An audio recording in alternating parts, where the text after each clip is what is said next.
నా గుండెల్లో పెట్టుకుని కాపాడే మా పిల్లలందరికీ పేరు పేరున నా హృదయపూర్వక నమస్కారాలు. చాగంటి గారు ముందర మాడటం చాలా కష్టమైన పని.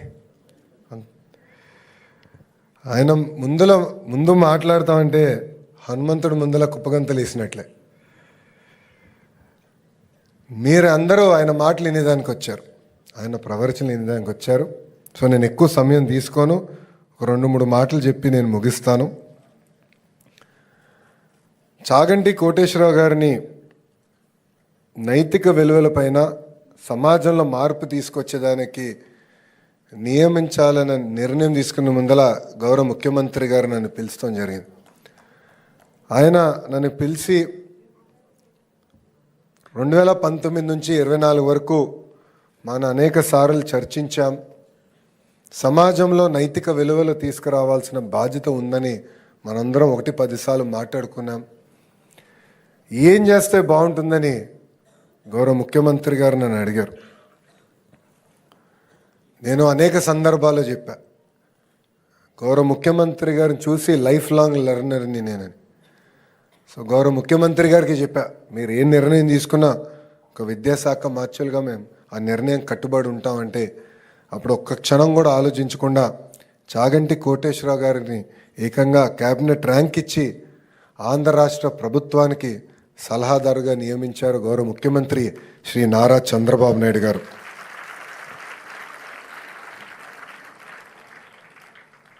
ఇది ఒక పవిత్రమైన బాధ్యత.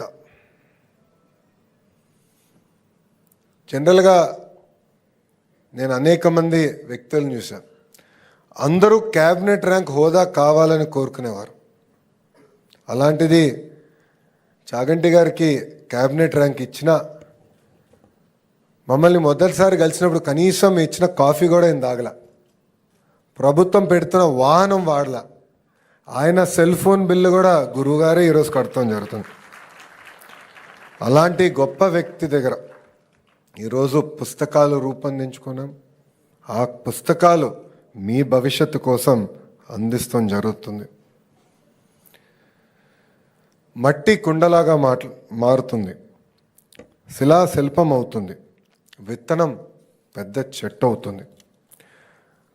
బడిలో పిల్లలకి చదువు ఆటలతో పాటు నైతిక విలువలు అందిస్తేనే సమాజంలో ఏ మార్పు మనం ఆశిస్తున్నామో ఆ మార్పు మనం సాధించగలుగుతాం. అటామిక్ ఎనర్జీ గురించి అందరు తెలిసిన విషయం. ఆ ఎనర్జీని బాంబులాగా వాడితే హిరోషిమా నాగసాగిలో జరిగిన విధ్వంసం మనందరం చూసాం. కానీ అదే ఎనర్జీని మనం విద్యుత్ తయారీకి వాడితే మొత్తం దేశాలే వెలిగించడానికి అవకాశం ఉంటుంది. అలానే పిల్లల్ని కూడా సరైన మార్గంలో పెట్టాల్సిన బాధ్యత ఇక్కడున్న ఉపాధ్యాయులందరిపైన కూడా ఉన్నాయి. మహిళల్ని గౌరవించాలి, పెద్దల్ని గౌరవించాలి, పేదలకి సేవ చేయాలి. కులం, మతం, ప్రాంతం అన్న పదం మా ఇంట్లో రాకుండా చేశారు నా తల్లి భువనేశ్వరమ్మ. ఆమె ఎప్పుడు కష్టపడాలి, నీ వంతు ప్రజలకి సేవ చేయి అని నాకు చెప్తూ వచ్చారు. ఈ కార్యక్రమానికి వచ్చే ముందల నేను కూడా మా మిత్రులతో ప్రజాప్రతినిధులతో మాట్లాడుతూ వచ్చాం.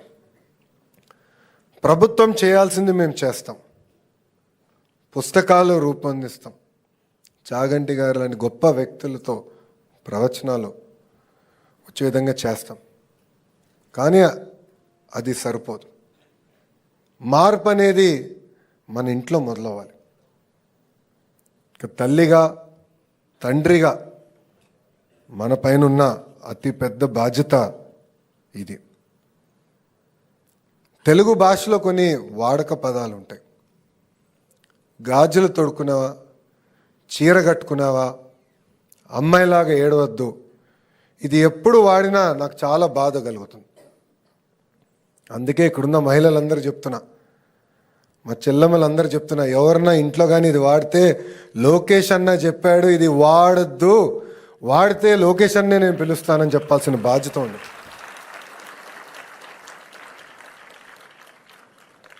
సమాజం ఎప్పుడు బాగుపడుతుందంటే మనం మహిళల్ని గౌరవించినప్పుడే బాగుపడుతుంది. అందుకే సినిమాల్లో, వెబ్ సిరీస్లో కూడా మహిళల్ని కించపరిచే విధంగా వ్యాఖ్యలు ఉండకూడదని నేను ఇప్పటికీ మన గౌరవ ఉప ముఖ్యమంత్రి గారితో చర్చించా, గౌరవ ముఖ్యమంత్రి గారితో కూడా నేను చర్చిస్తాం జరిగింది. దీన్ని మేము ముందరికి తీసుకెళ్తాం. ఇంతేకాదు, నేను మంత్రి అయినప్పుడు ప్రాథమిక పాఠశాలలు ఇస్తున్న పుస్తకాలను నేను చూశాను. దాంట్లో ఇంటి పనులు చేస్తున్న ఫోటోలు చూశాను. అన్నీ ఆడవాళ్ళు చేసే ఫోటోలే వచ్చినాయి. నేను అది 50-50 చేయమని అధికారులకు ఆదేశించాను. అది మొన్న మీకు వచ్చిన పుస్తకాలు ఆ మార్పు తీసుకొచ్చాం. ఇది నేను ఎందుకు చేశానంటే, నేను బలంగా నమ్మేది ఇంటి పనులు కూడా ఆడమగ ఇద్దరు సమానంగా చేయాల్సిన బాధ్యత ఉంది. నేను అమెరికాలో MBA చేసినప్పుడు ఫస్ట్ ఇయర్ అయిన తర్వాత నాకు పెళ్ళయింది. చిన్న వయసులో బ్రహ్మణికి నాకు పెళ్ళయింది. అప్పుడు పనులు మేము ఇద్దరం 50-50 చేసుకున్నాను. ఒకసారి ఆమె లాండ్రీ చేస్తే ఇంకొకసారి నేను చేశాను. మాకు ఎలాంటి ఫీలింగ్ లేదు. అందుకే ఆ మార్పు సమాజంలో రావాలని మేము బలంగా నమ్మాం. యువగలం పాదయాత్రలో కూడా కొంతమంది పిల్లలు మా తెలుగుదేశం పార్టీ చొక్కా వేసుకుని వస్తే నా బాధ కలిగేది. ఇప్పుడే మీకు రాజకీయాలు అవసరం, దానికి టైం ఉంది, ఇప్పుడు చొక్కాది మంచి చొక్కా ఇస్తాను, కానీ పార్టీ రంగులు వేసుకుని తిరగదని పిల్లలకి నేను చెప్తాం జరిగింది. ఎందుకంటే పిల్లల్ని నేను చూసినప్పుడు నాకు దేవుడు కనపడతారు. అన్కండిషనల్ లవ్ ఇస్తారు మనకి. ఆ పిల్లల్ని చూసుకోవాల్సిన బాధ్యత మనందరిపైన ఉంటుంది. కొన్ని నిర్ణయాలు మన జీవితంలో మనకు మార్పు వస్తుంది. ఆ నిర్ణయం నాకు యువగలం పాదయాత్ర. ఆ యువగలం పాదయాత్ర నేను చేసినప్పుడు చంద్రగిరి నియోజకవర్గంలో, నాకు ఇప్పుడు కూడా బాగా గుర్తు, చంద్రగిరి నియోజకవర్గంలో మహిళలతో ఒక సమావేశం ఏర్పాటు చేసుకున్నాం. ఆ సమావేశం ఏర్పాటు అయిన తర్వాత ఒక తల్లి నా దగ్గరకు వచ్చింది. మొత్తం కప్పేసుకుని ఉంది, కేవలం కళ్ళే కనపడుతున్నాయి. వచ్చి మీతో పర్సనల్గా నేను మాట్లాడాలని, మీడియా ఎవరు ఉండకూడదు, ఎవరు ఫోటోలు తీయకూడదని నాకు చెప్పింది. నేను కూడా ఆశ్చర్యపోయా. ఇప్పుడున్న తరం అంతా ఫోటోలు పిచ్చి, సెల్ఫీలు పిచ్చి, షార్ట్స్, ఇన్స్టాగ్రామ్ పిచ్చి. ఇది తల్లి ఎందుకు వద్దంటుంది అనుకున్నా. అప్పుడు ఒక రూమ్లో కూర్చుని తల్లి ఆమె బాధ చెప్పుకుంది. ఆమెకి 3 పిల్లలు ఉన్నారు, 3 ఆడపిల్లలు. పెద్ద పాపని గంజాయికి బానిసలు చేసి శారీరకంగా 30 రోజులు వాడుకున్నారు. అది తెలుసుకున్న తల్లి ఆమె బాధ, ఆవేదన నాకు చెప్పింది. ఆమె ఒకటే అనింది, మీరు ఇంత దూరం వచ్చారు, నడుస్తూ వచ్చారు, CMC వెల్లూరుకి ఒక్క మాట చెప్పండి, డీఅడిక్షన్ సెంటర్కి మా పాపని తీసుకెళ్తా, లేదంటే మా పెద్ద పాపని నేనే చంపేస్తాను, అప్పుడు కానీ మా 2 పాపలు పాడవరని ఆమె చెప్తాం జరిగింది. అందుకే ప్రజాప్రభుత్వం ఏర్పడిన తర్వాత డ్రగ్స్ పైన ఒక యుద్ధం ప్రకటించాం. ఇది చాలా సీరియస్గా తీసుకోవాల్సిన బాధ్యత ఇక్కడ ఉన్న మనందరిపైన ఉంది. నా ఇంజనీరింగ్ కానివ్వండి, నా పని కానివ్వండి, దాని తర్వాత నా MBA కానివ్వండి, నేను అమెరికాలో చేశాను. స్టాన్ఫర్డ్ యూనివర్సిటీలో నేను MBA చేశాను. చాలామంది నన్ను ఒక విషయం అడిగారు, స్టాన్ఫర్డ్లో MBA చేసావు, తిరిగి భారతదేశానికి వచ్చావు, స్టాన్ఫర్డ్లో నువ్వు ఏం నేర్చుకున్నావు అని అడిగారు. స్టాన్ఫర్డ్ MBAలో ఫైనల్ ఎగ్జామినేషన్లో టీచర్లు ఉండరు, ఇన్విజిలేటర్లు ఉండరు. ఎగ్జామ్ పేపర్లు తీసుకొచ్చి అక్కడ టేబుల్ పైన, ఇంత పెద్ద హాల్ ఉంటే టేబుల్ పైన ప్రొఫెసర్ గారు పెట్టి వెళ్ళిపోతారు. మాకు ఒక ఆనర్ కోడ్ సిస్టమ్ ఉంది. ఆల్టర్నేట్ చైర్లో కూర్చోవాలి. నేను కాపీంగ్ కొట్టను, ఎవరైనా కాపీ కొడితే రిపోర్ట్ చేస్తాను. సుమారుగా అంటే 2 సంవత్సరాల్లో ఒక 30-32 ఎగ్జామ్లు మేము తీసుకుంటాం. ఒక్కరు కూడా కాపీ చేయాలి. అంటే ఆ రోజు మాకు అనిపించింది, ఒక విశ్వవిద్యాలయం మా పైన పెట్టిన పవిత్రమైన బాధ్యత ఇది. ఆ మార్పు నాలో తీసుకొచ్చింది. ఆ మార్పు సమాజంలో రావాలని బలంగా నేను నమ్ముతున్నాను. చాలామంది అడిగారు, విద్యాశాఖ నీకు అవసరమా అని. కఠినమైన శాఖ, ఉపాధ్యాయులు ఉంటారు, సంఘాలు ఉంటాయి. ఈ ఛాలెంజ్ నీకు అవసరమా అంటే వాళ్ళందరికీ ఒకటి చెప్పారు, జీవితం అంటేనే ఒక ఛాలెంజ్. ఛాలెంజ్ లేనిది జీవితం లేదు. ఈరోజు కొన్ని సంఘటనలు మనం చూస్తున్నాం, చాలా బాధ కలుగుతుంది. మార్కులు తక్కువ వచ్చినాయన్నో, లేదంటే ఇంట్లో తల్లిదండ్రులు గట్టిగా చెప్పారన్నో పిల్లలు కుమిలిపోయి ఏకంగా ఆత్మహత్య చేసుకునే పరిస్థితికి వస్తున్నారు. 2019లో నేను ఓడిపోయా ఎన్నికలు, 5300 ఓట్లతో ఓడిపోయా. ఒకరోజు బాధ కలిగింది, ఆవేదన కలిగింది, కానీ రెండో రోజు నుంచి ఆ బాధ ఆవేదన నాలో కసి పెంచింది.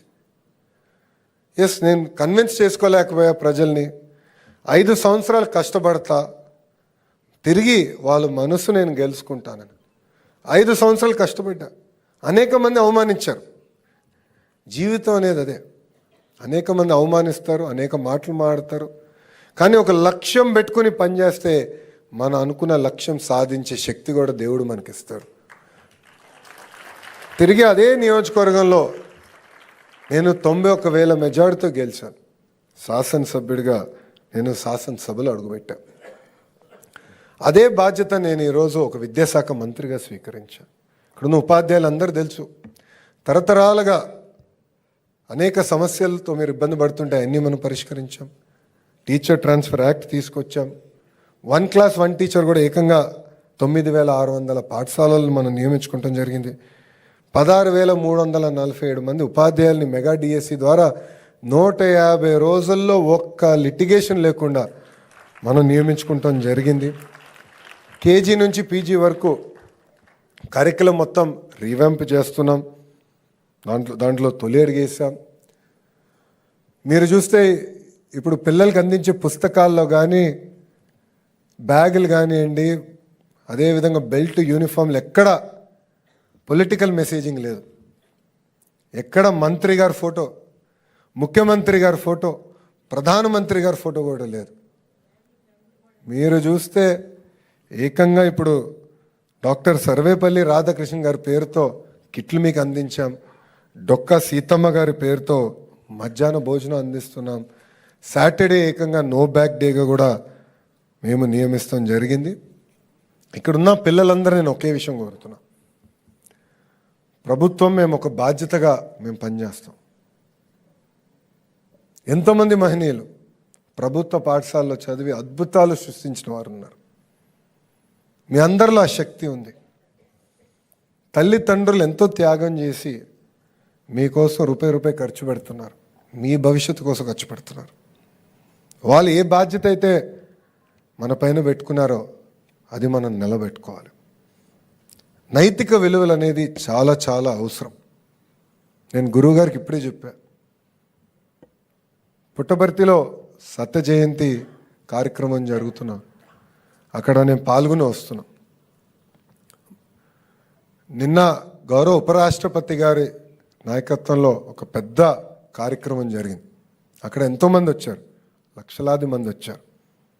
ప్రోగ్రాం అయిన తర్వాత అందరు నుంచుని ఎవరు గ్లాసు, ఎవరు బాటిల్, ఒక్క చిన్న కాగితం, చాలా పెద్ద స్టేడియం అది, ఒక్క చిన్న కాగితం కూడా వదులుకొని అందరు తీసి వెళ్ళి చెత్తబుత్తలు వేసి వాళ్ళు తిరిగి ఇంటికి ప్రయాణం చేశారు.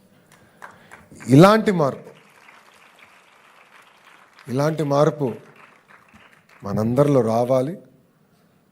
అప్పుడే సమాజం, ఏ సమాజం అయితే మనం ఆశిస్తామో అది మనం సాధించుకోగలుగుతామని ఈ సభాముఖంగా మీ అందరూ తెలుపుకుంటూ, పెద్దలు, గురువు సమానం వ్యక్తి చాగంటి కోటేశ్వరరావు గారిని కూడా నేను కోరేది ఒకటే, మమ్మల్ని నడిపించాల్సిన బాధ్యత మీ పైన ఉంది. చాలా అంటే 42 ఇయర్స్, 42 సంవత్సరాల వయసులో నేను ఒక విద్యాశాఖ మార్చులయ్యాను. ప్రజలు నా పైన పెట్టిన పవిత్రమైన బాధ్యతగా నేను ఇది భావిస్తున్నా. మీ డైరెక్షన్లో నేను కానివ్వండి, మా అధికారులు కానివ్వండి, శాఖ మొత్తం పనిచేసడానికి సిద్ధంగా ఉంది. ఇప్పటికీ మీరు చాలా సమయం కేటాయించారు. ఇలాంటి కార్యక్రమం స్టార్టింగ్ అన్ని జిల్లాల్లో, అన్ని పార్లమెంట్లో పెట్టాలనేది నా కోరిక. దాని తర్వాత అన్ని నియోజకవర్గాల్లో కూడా తీసుకెళ్ళి కేవలం పిల్లలు ఉపాధ్యాయులతోనే కాకుండా ప్రజలతో కూడా పెట్టి, ప్రజలు ఒక చైతన్యం తీసుకొచ్చి, ఆంధ్ర రాష్ట్రం ఎట్లాగో ఒక ఇన్వెస్ట్మెంట్స్లోనో ఇతర రంగాల్లో నంబర్ 1 చేయాలన్న తపంతో మేము అందరం పనిచేస్తున్నాం. కానీ నైతిక విలువలు కూడా ఎప్పుడైతే వస్తుందో అప్పుడే ఆంధ్ర రాష్ట్రం అన్ని రంగాల నంబర్ 1 అవుతుందని నేను బలంగా అనుకుంటున్నా. దానికి మీ గైడెన్స్ మాకు ఎప్పుడు ఉంటుందని ఈ సభాముఖంగా కోరుకుంటూ నాకింత అద్భుతమైన అవకాశం ఇచ్చిన మీ అందరికీ పేరు పేరున నా హృదయపూర్వక ధన్యవాదాలు తెలుపుకుంటూ మీ అందరి దగ్గర నుంచి సెలవు తీసుకుంటున్నా.